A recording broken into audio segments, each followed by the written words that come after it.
Every stunning image you just saw took less than 30 seconds to create. That's the power of Midjourney. After creating over 50,000 images, I'll reveal my complete playbook, from prompt crafting secrets to hidden parameters. By the end, you'll discover the proven workflow that took me from complete novice to professional level results in just 2 weeks. Let's go.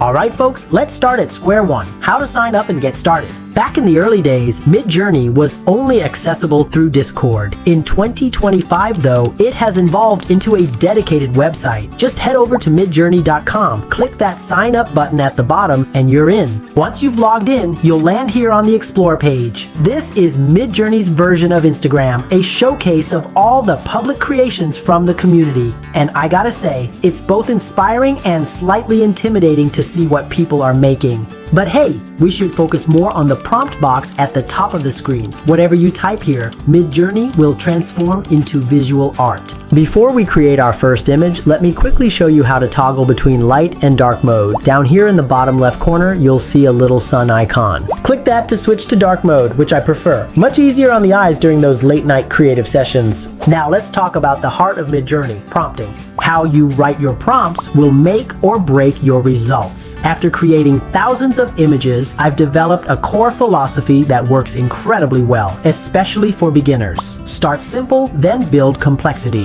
Here's why this works so well. When you start with a complex prompt right off the bat, you have no idea how Midjourney is going to interpret all those elements together. It's like trying to bake a complex cake recipe without knowing how your oven works. Instead, let me show you my step-by-step method that consistently produces amazing results. I'm just going to type a brown bear and hit enter. Super simple, right? I just want to see a bear. Now watch what happens. Midjourney is thinking, and boom. It gives us 4 different interpretations of a brown bear. That's always the default output pattern. 4 variations on your prompt. These are nice, but nothing special. So we are going to put my philosophy in action. Let's add some details. If you click any image, you can enlarge it for a better look. Use your arrow keys to navigate between images, or click the X to go back to the create page. See this use prompt button over here? This is key to my method. Clicking it will reload that exact prompt for you to build upon. Or you can hit the up arrow key. I smash this poor key hundreds of times a day when I'm in my testing mode. What can I do here? A brown bear dressed like a gentleman. And voila, our bear is now looking mighty dapper in various outfits. Notice something important here. I didn't specify what the outfit should be. I just gave a general aesthetic direction, and Midjourney filled in those details. Check out the bow tie in this one, I kinda like it, and the Homburg here. I never asked for those elements, but Midjourney understood the vibe I was going for. We are getting somewhere, but let's keep building. I'll click use prompt again and add more context. A brown bear dressed like a gentleman. The brown bear is standing next to a red phone booth. Did you catch what I did there? Instead of saying, he is standing next to a red phone booth, I specifically referenced the brown bear again. That's what's called a callback, and it helps Midjourney stay focused on our subject. The longer your prompt gets, the more you want to use these callbacks to avoid confusion. Now, our distinguished bear friend is in a completely new setting, but we can push this even further. Maybe some art style. And this is my favorite, a brown bear dressed like a gentleman. The brown bear is reading a newspaper next to a red phone booth, vintage Polaroid.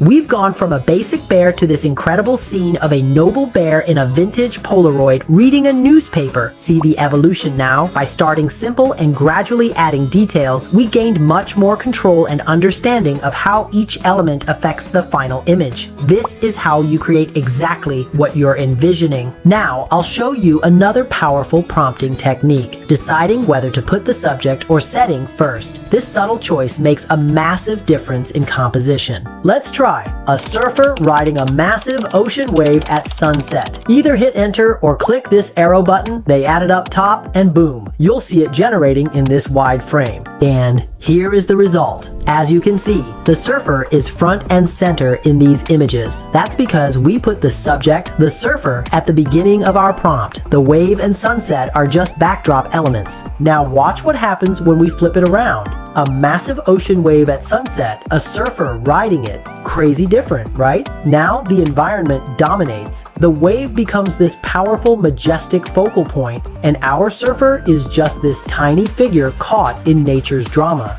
The entire mood has shifted. Let me hit you with one more example to drive this home. Compare these two. A hiker standing on a mountain peak versus a towering mountain peak with a hiker standing on it. In the first one, you can clearly see a person who happens to be on a mountain. In the second, you're getting this epic landscape where you might have to squint to even find the person. And all we did was just flip the word order. This little trick gives you insane control over your composition. Just by deciding what words come first, you're telling Midjourney what's most important in your scene. Remember though, nothing's set in stone here. These are just techniques to play around with, but being intentional about whether you put your subject or setting first. That's gonna level up your results like crazy from day one. Did you know choosing the right frame size for your creations is just as important? Midjourney starts you off with square images by default. That's fine if you're just posting to Instagram, but what about everything else? See this little setting icon? Click that bad boy right there next to your prompt box. Your aspect ratio controls pop right up. Now you've got options. This is portrait mode at 2:3, taller than wide, perfect for phone backgrounds or Pinterest. And then there's landscape at 4:3, which is wider, ideal for desktop wallpapers or YouTube thumbnails. When I switch from square to landscape, the preview frame changes. This is huge because your aspect ratio completely transforms how Midjourney builds your composition. But wait, it gets better. Check out this slider. You can dial in exact proportions. Need that perfect 9:16 ratio for TikTok? Just slide until you hit the sweet spot. A quick example will make this crystal clear. I'll type a drummer performing on stage with colorful lights and generate it in both portrait and landscape. The portrait version zeroes in on the drummer, tight, focused, intimate, but the landscape? We get this epic wide shot with the full stage, lights everywhere, total concert vibes. This isn't just zooming out. Midjourney rethinks the entire scene based on your frame choice. That's why picking the right aspect ratio before you generate is so critical. So my takeaway, always consider where your image will end up. Phone wallpaper? Go vertical. YouTube thumbnail? Go wide. 5 seconds of planning saves you tons of time. Speaking of saving time, we move on to the cooler part of Midjourney, parameters. I like to think of parameters as the secret seasonings for your AI art recipes. Just like adding different spices can completely transform a dish, these parameters can take your Midjourney creations from basic to mind-blowing.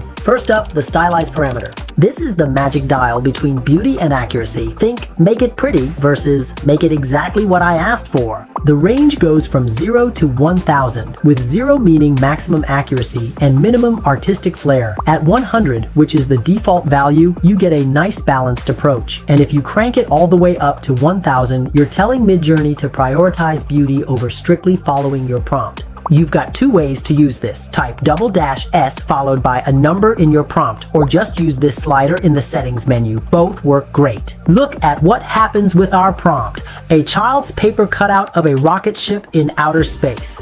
Stylize 0 looks exactly like paper cutouts. Flat shapes, simple colors, scissors cut edges. The AI focuses 100% on accuracy over beauty. Stylize 100, now we've got balance. Still has that paper cutout look, but with better composition and lighting. Move to stylize 300, 500, getting prettier, more dimensional, but we're losing those scissor cut edges and flat paper qualities. The AI is taking creative control now. And stylize 1000? Wow, stunning space scene, but does this look like paper cutouts anymore? Nope, the AI chose beauty over following instructions. What do I recommend, huh? For everyday use, stick to 50 to 200. This sweet spot balances beauty while respecting your vision. Frustrated with results? Drop to 0 for maximum accuracy. Just want something beautiful regardless of prompt? Crank it up higher and let the AI take the wheel. Next up, the chaos parameter. This one is a real hidden gem. Chaos controls the variety between your 4 images. Higher chaos means bigger differences in what Midjourney gives you. The scale goes from 0 to 100 with 0 as the default. Just type --C and a number to control it, or change it in the setting with the variety parameter. Let me walk you through this with A cyberpunk detective, a streetwise hacker with neon glasses. As you can see, the default number is Chaos 0. The Midjourney team probably thinks this value is too powerful for you to toy with, but it's something we all should explore. Alright, the first 3 images look pretty similar. They're good, but not very different from each other. Only the 4th looks a bit more photorealistic. Bump to Chaos 20. Now we're seeing wild differences. One image shows a close-up of a hacker's neon glasses, another has the detective wearing some bizarre outfit that barely makes sense, and the third one shows what looks like a kid hacker instead of an adult. Same character concept, but with clear differences. Chaos 50. Now each image feels distinct, different lighting, different outfits, different moods. One might look more comical, another more action-oriented. Chaos 70? This is where things start getting unpredictable. This hacker looks more like an alien, while this one barely looks cyberpunk. The AI is starting to interpret your prompt more loosely. And Chaos 100? Complete unpredictability. The connection to your original prompt becomes tenuous at best. The AI is doing its own thing at this point. For most situations, I recommend staying between Chaos 5 to 15. This gives you creative variety without losing your original concept. If you're feeling stuck or want unexpected inspiration, try higher values and see what happens. Sometimes the surprises can spark new ideas. Another parameter that might come in handy is Style Raw. This feature makes Midjourney take your prompt literally, which is perfect when you want photorealistic images. To use it, either type _Style Raw at the end of your prompt or select Raw in the model version settings right here in the drop-down menu. Check out this example, a National Geographic photo of a jaguar. With standard Midjourney, these are beautiful interpretations, but look closer. Something about them still look AI-like, right? Then we try using Style Raw. Wow, they're much more photorealistic, like actual photographs you'd see in National Geographic. The fur detail, the lighting, the composition, everything is more realistic and less stylized. After many trials and tests, I recommend using this feature for nature photography, product visualization, architecture, and portraits, where you want a realistic look rather than an artistic interpretation. And yes, you can combine Style Raw with other parameters. Try a National Geographic photo of a jaguar, Style Raw S50 for even more realism. The parameters work together to give you precise control over the final result. Of course, we won't overlook the seed parameter. Every single image Midjourney creates starts from what's called a seed. Think of it as the DNA of your image. There are over 4 billion possible seeds out there. By default, Midjourney picks a random seed each time. But here's where it gets cool. You can lock in a specific seed by typing _seed followed by any number. This gives you the same starting point every time. So why does this matter? Let me show you a quick experiment. I'll use the seed parameter to test different colors. A vintage car, red, blue, black, seed 4820348. You might be wondering about those curly brackets in my prompt. This feature is called permutations, and it's a huge time saver. The format is simple. You put words inside curly brackets like this. Word 1, word 2. This tells Midjourney to run multiple prompts at once. So when I write a vintage car, red, blue, black, Midjourney generates 3 different prompts. A vintage car in red, a vintage car in blue, and a vintage car in black, all in one go. Check this out. Because we use the same seed number, we got the same overall vibe. The thing changes is the color based on what we specified. This is perfect for when you want to test small changes without reinventing the wheel each time. Want to see how different colors look on a product, different hairstyles on a character, different weather in a landscape? The seed parameter lets you isolate exactly what each word does while keeping the overall style. It's like having a controlled experiment for your art. Instead of guessing what words will do, you can see their exact impact side by side. Once you start using seeds, you'll wonder how you ever created without them. So to recap, Stylize controls the beauty versus accuracy balance in your images. Chaos determines how much variety you get between your 4 outputs. Style Raw creates more literal, photorealistic results. And Seed gives you consistent starting points for testing and experimentation. Mastering these 4 parameters alone will put you way ahead of most mid Midjourney users. They're like your secret weapons for getting exactly what you want from the AI. Okay, so I want to introduce you to the critical next step, refining your creations. I need to bust a major myth right now. Creating awesome AI art isn't just about typing a prompt and calling it done. Your first generation is just the rough draft, and Midjourney makes it simple to refine your masterpiece. Variations and upscaling. See, when I hover over any image, two buttons pop up, very subtle and very strong. These buttons will be your new best friends. My advice? Go for V-strong variations every time. I barely use the subtle option. Why? Strong variations give you new versions that keep about 80 to 90% of what you love, but mix things up just enough to fix problems. Check this out. When I hit strong variation on this mountain landscape, we get 4 fresh takes that keep the same vibe but play with different details. This is perfect for fixing those classic AI problems like weird-looking trees or water reflections that don't quite work. It's also great for exploring different compositions when you're close to what you want but not quite there.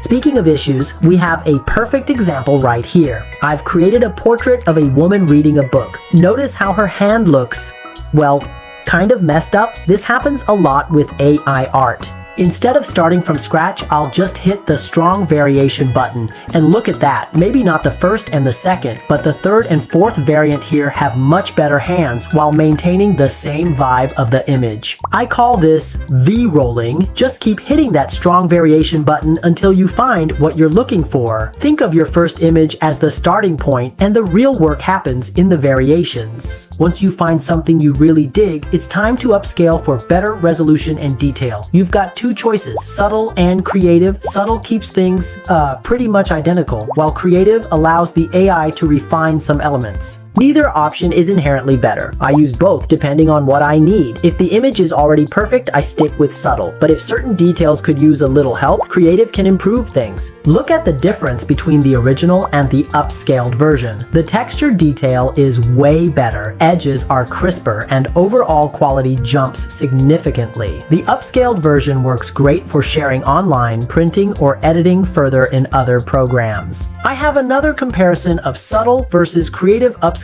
on the same image. Subtle gave us exactly what we had, just sharper and bigger. Creative made some artistic choices, tweaked the lighting a bit, and enhanced some of the texture work.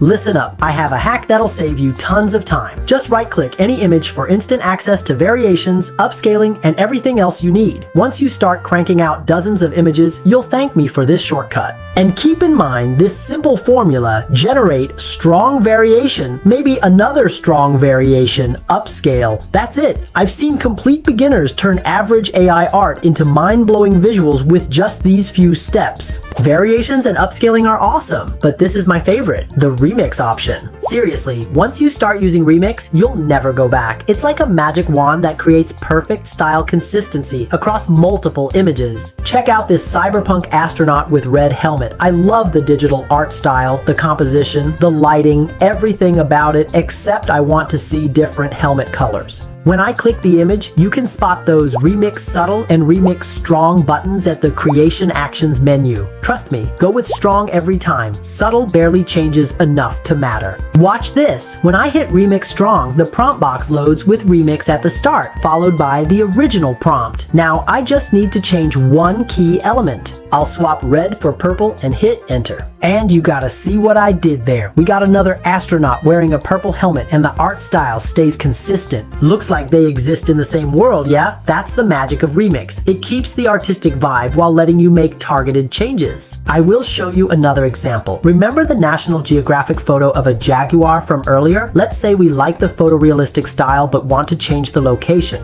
I'll hit Remix Strong and tweak the prompt. Same style, same color approach, same artistic feel, but totally different background. But hold up, Remix can get even cooler with permutations. Check this out. Just like that, 4 completely different helmet materials: silver, bronze, crystal, and black. But they all look like they belong in the same movie or game. I mean, can you even imagine trying to get this level of consistency manually? You can use this constantly for character design options, testing different color schemes for clients who can never make up their minds, creating consistent world-building elements, or building cohesive sets for marketing campaigns. Here's a tip I wish someone had told me when I started. Always remove chaos values from remix prompts. Chaos is designed for variety, which is exactly the opposite of what we want with remix. And one more thing, pay attention to the original parameters. Remix inherits everything, so you've got to manually change any settings you don't want to keep. Sometimes you need pinpoint accuracy to fix just one part of an image. That's where the Midjourney editor comes in.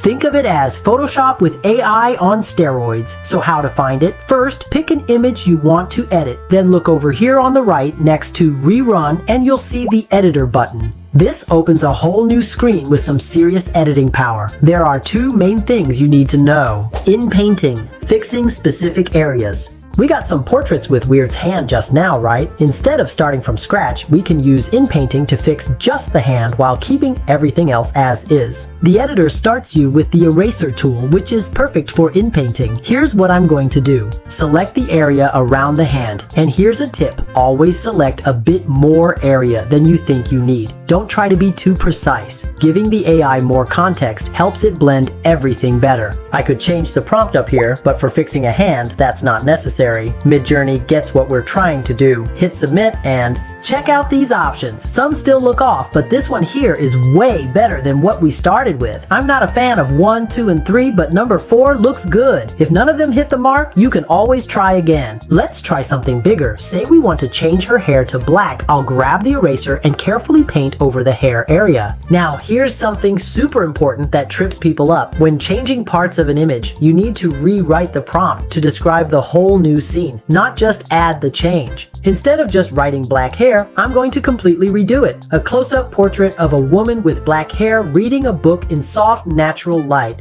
Look at these results. Her hair is now black, but everything else, the lighting, the expression, the angle, stays the same. Pretty amazing, right? Outpainting, expanding your canvas. In-painting fixes things inside your image, and outpainting lets you expand beyond your original frame. This is useful when you've got a great image but need it in a different aspect ratio. Up here at the top, you'll see these frame adjustment options. Let's take this image and expand it to a wide 16:9 format. Now we've got all this extra canvas to fill. The AI will create content for these expanded areas. But I have a tip that'll transform your results. Always erase a bit of the edge of your original image before outpainting. This creates a natural transition between the original and new areas. I'll just erase slightly around the edges like this and submit. Dang! Look how smoothly it expanded the scene. The new areas match the style and feel of the original, especially this one. This looks amazing, like the image was always meant to be this wide. The editor is powerful for both fixing minor issues and expanding your creative possibilities. Once you get good at in-painting and out-painting, you'll never be limited by your initial generations again. And congratulations, you've just completed your crash course in Midjourney Essentials, from basic prompts to powerful editing tools. But hey, this is just part 1 of your AI art adventure. Be sure to check out part 2, where I'll share my expert level secrets for image prompting and personalization. Want to try these amazing AI yourself? All links and resources are awaiting you in the description. If you found this video helpful, please like and subscribe. Thanks for watching. Bye.